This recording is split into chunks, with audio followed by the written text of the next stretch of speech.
creation, which is responsible for the whole of a creature's being, cannot be imagined as between the creature and God. As he does when speaking of the Eucharist, Thomas here uses Aristotelian language, but in a decidedly non-Aristotelian way, signaling that something else, metaphysically speaking, is going on here. God is properly discovered as the deepest ground of a creature's own ontological identity. And see, I'm trying to draw together everything I've been saying about God's simplicity, about God not being a being in the world, now the way God relates to creation, not outsider to another, but rather God, through his creative act, is at the very ground of a creature's ontological identity. Thomas Merton was entirely in a Thomist frame of mind when he said that contemplative prayer is, quote, finding that place in you where you are here and now being created by God. It's a splendid definition of prayer, deeply Thomist and inspiration. When you pray, you find the place in you where you are here and now being created by God. This clarification, I think, is of enormous importance as a preliminary response to the atheist contention that the human rapport with God can only be one of submission to a tyrant.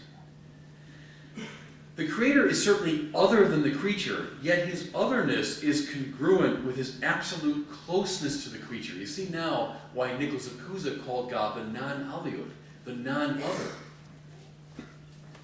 Thomas holds that the transcendent God, the other God, is, quote, in all things, by essence, presence, and power, and most intimately so. In all things, by essence, presence, and power. An invader from the outside, no. The one who's here and now giving rise to my being from the inside. His lordship over creation is simultaneously the most gentle letting be of creation. Creatures don't so much have a relationship to God. They are relationships to God. This is why Meister Eckhart, the great medieval mystic, who sat in Thomas's chair of theology just a generation after him, said that the best way to find God is to sink into God. Not so much climbing the to a distant being, but to sink into God. John Milbank, a contemporary theologian, and others in recent years have drawn out a most important feature of this teaching, namely, that creation from nothing is an essentially non-violent act. In most of the mythologies of the ancient world, creation takes place through a primordial act of violence, God or the gods wrestling some enemy or opponent into submission.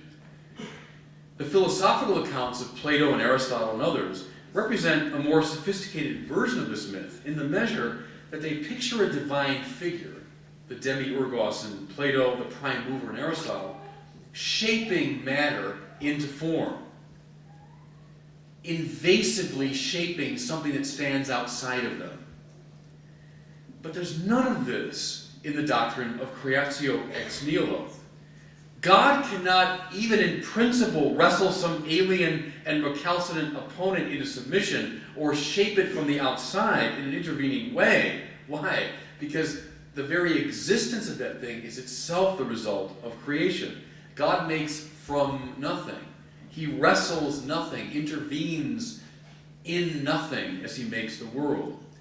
Rather, he brings the whole of finite reality into being non-violently. The biblical narrative here is quite telling. God doesn't fight the world into existence.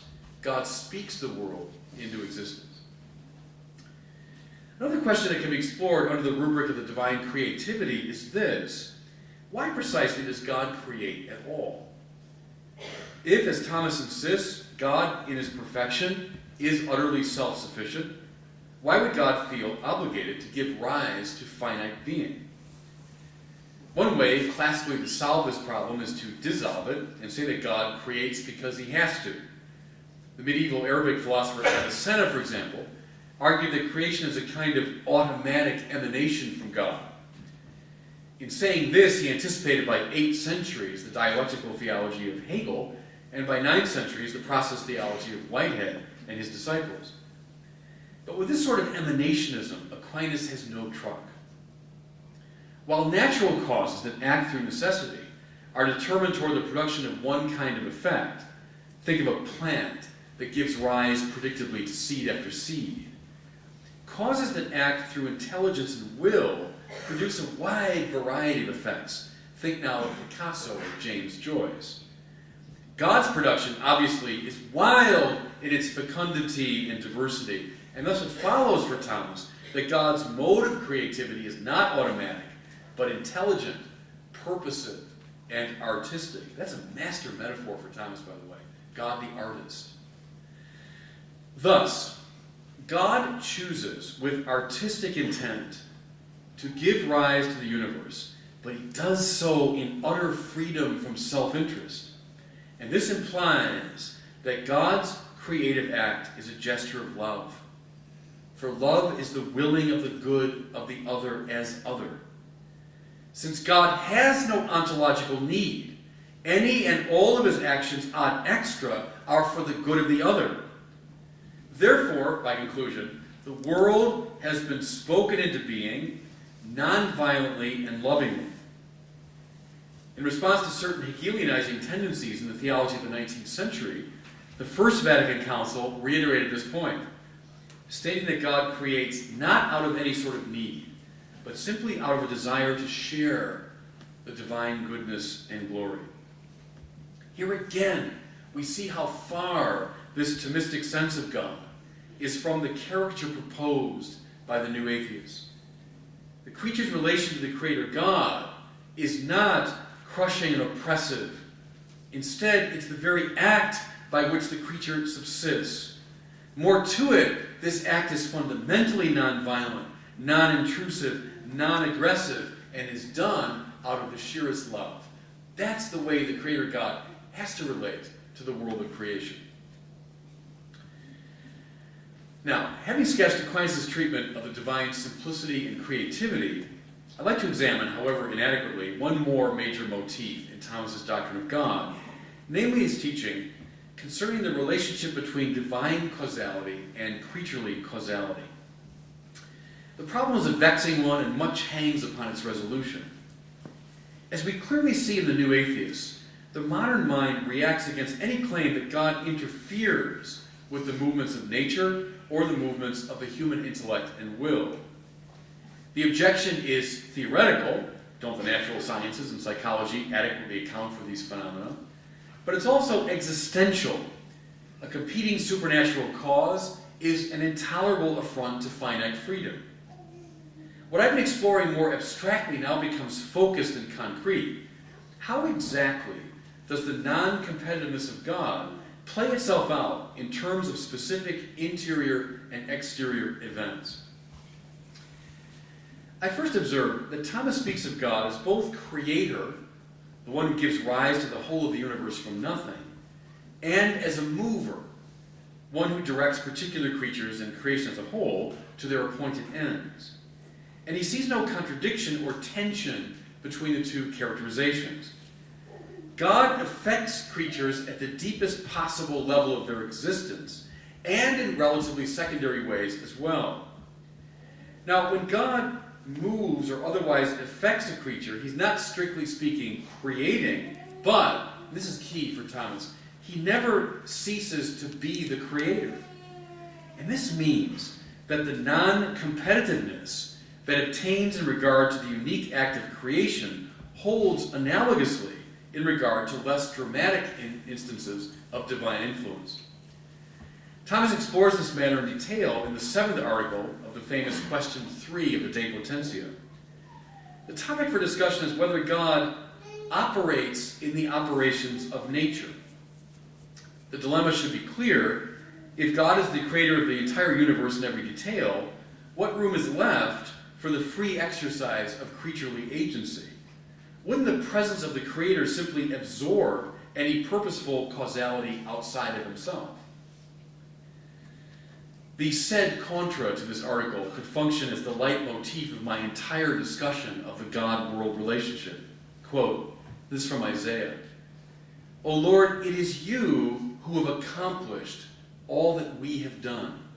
It's Isaiah 26:12. O Lord, it is you who have accomplished all that we have done. Well, there it is, stated clearly and unapologetically. The dimensions of created and uncreated causality placed side by side.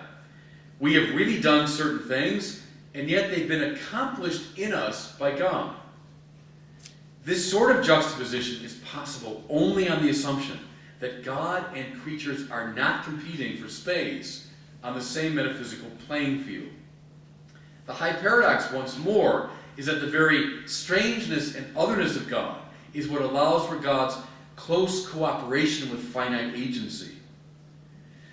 In the course of his response, Thomas lays out a number of models for understanding the synergy between divine and non-divine causality. I'll look at only one. One thing he says can operate in another in the measure that the former provides the latter with its virtus or power, as say when the sun influences a solar heating device.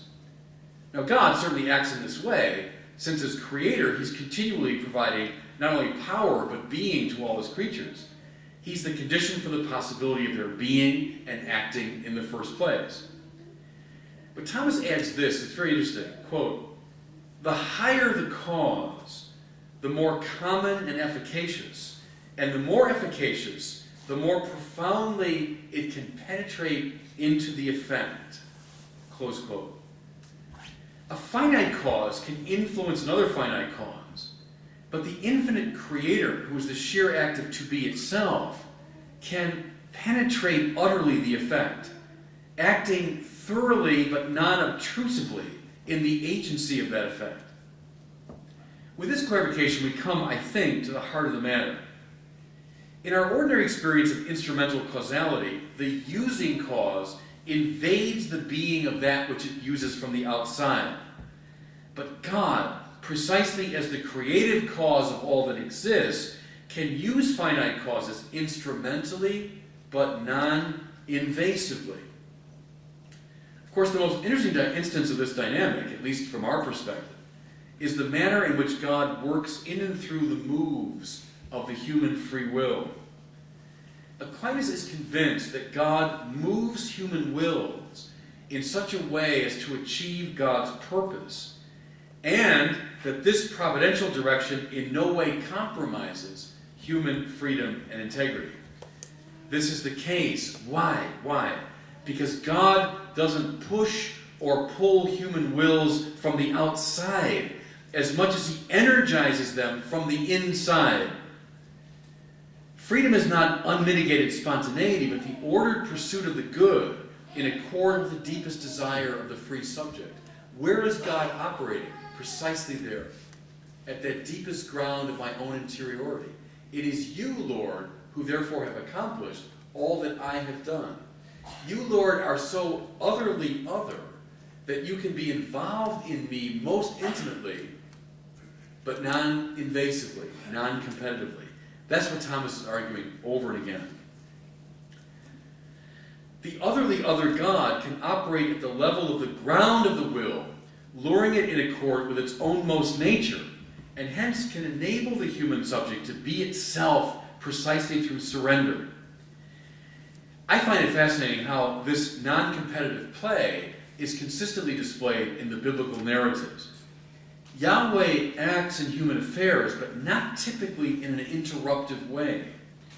Rather, he accomplishes his purposes through the play of human freedom. The narratives concerning David are particularly instructive here. There's very little of the explicitly supernatural in those stories, if you noticed. Yet Yahweh is clearly presented as achieving what he wants, as acting throughout the stories.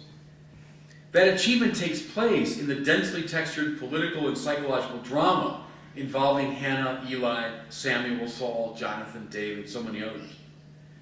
The story is, on one level, completely understandable in political and psychological terms. Yet, the author of the Samuel cycle wants us to penetrate to the deeper level of non-competitive divine agency. Because the highest cause is not a being among many, it can operate in the realm of beings non-violently, or as the Book of Wisdom has it, sweetly, We hear there that God's power stretches from end to end of the universe mightily and orders all things sweetly. Not violently, invasively, interruptively, but sweetly, from the inside, so to speak. We see again here how the atheist concerns about the God of the gaps, who tyrannizes the human project from without, are, at least from the perspective of Thomas Aquinas, completely misplaced. Just a quick word before I close about how we got to the space where Hitchens and Dawkins and company can be so insistent that religion's a problem. How do we get from this beautiful theology of Thomas Aquinas to their complaint? One might be forgiven for wondering how things got so confused. How exactly did we get from Thomas's subtle metaphysics of divine simplicity and non-competition to the overwrought and misplaced preoccupations of the new atheists? A good deal of the blame can be assigned, I think, to William of Ockham and the option for a univocal over an analogical conception of being. I apologize to any Franciscan philosophers in the room. Within the confines of this very brief presentation, I can hardly do justice to the complexity of that very important shift. But suffice to say that once Occam and his colleagues had posited being as a univocal term, God and creatures had to be categorized under the same general metaphysical heading as modalities of being. Though he was supreme, infinite, all-powerful, etc., God, on the Occamist reading, was one reality alongside of others, and hence competitive with them. On Aquinas' reading, all creaturely things were linked to one another through their shared centeredness in the creative ground of existence. But on the Occam interpretation, the totality of being is made up of mutually exclusive and unconnected individuals. He famously says, "Praeter illas partes absolutas nulla rens." Outside of these absolute parts, there is no real thing. Now there's the individualism that we see haunting much of modernity. You don't find that in Thomas's metaphysics. As the late medieval world gave way to the modern, this conception of the God-world relationship became solidified, I'd say unhappily. Even as God was affirmed by modern philosophers from Descartes to Leibniz to Thomas Jefferson, he was more and more imagined as a distant being who had a mechanistic relationship to natural causes and an interruptive relationship to human freedom. But the ever more precise specification of the physical forces involved in cosmic movement conduced toward an ever more abstract and distant view of God. And the ever greater assertion of human freedom conduced first toward the marginalization of God and finally to his elimination. Commencing with Feuerbach, atheist philosophers began to say that the no to God is the yes to the human. See the competition just implicit in that remark. It's a zero-sum game. To say no to God is to say yes to us. Thomas Aquinas would have no truck with that. This trajectory reached finally towards Sartre's famous syllogism, to which I alluded above. It is only the competitive supreme being, the unhappy offspring of the univocal conception of being, that could possibly be the object of this kind of contempt. The God articulated by Thomas Aquinas is a competitor neither to the mechanistic causes named to the physical sciences, nor to a robustly functioning human freedom. Rather, he's the one whose glory, in the words of St. Irenaeus, is a human being fully alive, and by extension, a cosmos operating according to its own principles, laws, and rhythms. That's the glory of God. His glory is not the suppression of this world, the suppression of our freedom. His glory is precisely the elevation of it, and his non-competitive transcendence makes that paradox credible. Okay, just a few paragraphs of conclusion, and I promise I'll stop. Through my wrestling with the new atheists in both academic and more popular contexts, I've become convinced that the Catholic Church in the years following Vatican II, the years I was coming of age, has been rather inept at presenting its own textured and intellectually satisfying understanding of God. See, part of the problem is we've been bad, it seems to me, we Catholics, at articulating what we mean by God. As I've tried to demonstrate in this paper, the contemporary atheists are doing battle essentially with caricatures. And therefore it's altogether right to say to them with Herbert McCabe, you're absolutely right. But this is not enough. We have to get much better at giving reason for the hope that is within us, as Peter said. We have to get much more adept at articulating our belief in the simple God, whose otherness is enhancing to the world rather than competitive with it.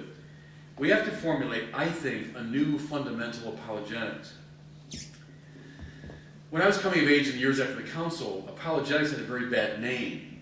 It was defensive, rationalistic, unbiblical, and above all, disrespectful of other religions.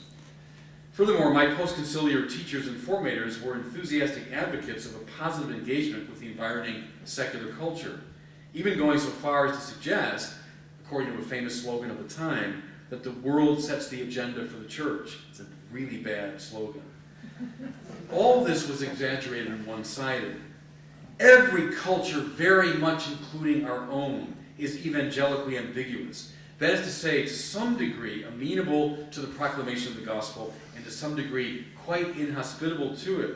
Simply to pursue a culture and seek accommodation with it is therefore never a healthy evangelizing strategy. My own conviction is that during these years when the church was running after the secular culture, that culture was not the least bit eager to reciprocate. Instead, it went about its business, more or less indifferent to the church, which was ardently pitching woo in its direction. And then in the wake of September 11th, I think a lot of the new atheism is a post-September 11th phenomenon. A significant portion of the secular world, led by Ditchkins and company, turned rather aggressively against religion in general, but Christianity in particular. And when they did so, here's my concern. When they did so, we found ourselves rather ill-equipped to defend ourselves, having long jettisoned our evangelical and apologetic tools. Ironically, I think it's the pre-modern doctrine of Thomas Aquinas, in all its richness and complexity, that provides perhaps the surest foundation for this new evangelical apologetics in the postmodern world. And thanks for listening tonight.